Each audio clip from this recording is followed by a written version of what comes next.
আসামি হাসানুল হক ইনুর বিরুদ্ধে 3টি চার্জে, প্রতি চার্জে 10 বছর করে 30 বছরের সাজা দিয়েছে এবং 2 লক্ষ টাকা জরিমানা করেছে। আমরা এই রায়ে মোটেই সন্তুষ্ট নই।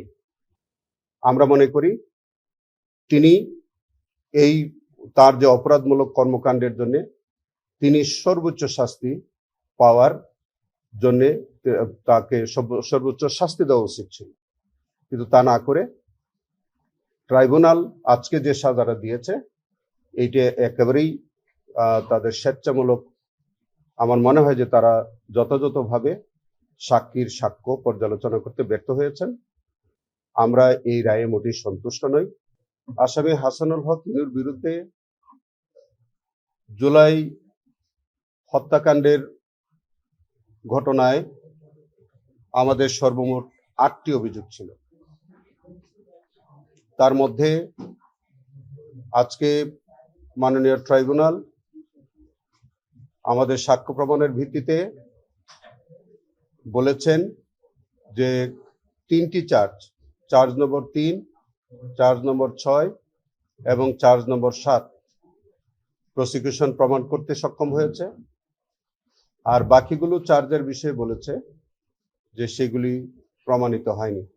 আসামি হাসানুল হক ইনুর যে বিরুদ্ধে আমাদের যে চার্জগুলো ছিল তার মধ্যে অন্যতম চার্জ ছিল যে তিনি 14 দলীয় জোটের অন্যতম শরিক দল জাসদের সভাপতি, সাবেক মন্ত্রী, এবং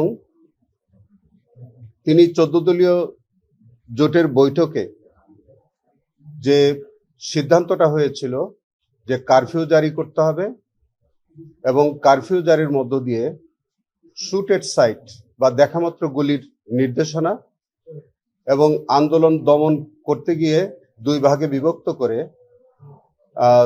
তাদেরকে এক ভাগকে জামাত এবং বিএনপিকে নির্মূল করতে হবে, এইরকম যে কতিপয় অপরাধমূলক সিদ্ধান্ত ছিল সেই বৈঠকে হাসানুল হক ইনু অন্যতম শরিক নেতা হিসেবে তিনি অংশগ্রহণ করেছিলেন। তিনি একটি শেখ হাসিনার সাথে 2টি অডিও রেকর্ডে তার সাথে কথাবার্তা বলেছিলেন। সেই অডিও কলে 2টি কলেই হাসানুল হক ইনু প্রধানমন্ত্রীকে টেলিফোন করে প্রধানমন্ত্রীর এই যে অপরাধমূলক কর্মকাণ্ড এইগুলোকে তিনি জাস্টিফাই করেছিলেন। এই সবগুলো চার্জ আমরা আলাদা আলাদাভাবে এনেছিলাম। ট্রাইব্যুনাল তার বিচার বিশ্লেষণে তারা মনে করেছেন যে আমরা 3টি চার্জ প্রমাণ করতে সক্ষম হয়েছি, বাকিগুলো পারিনি।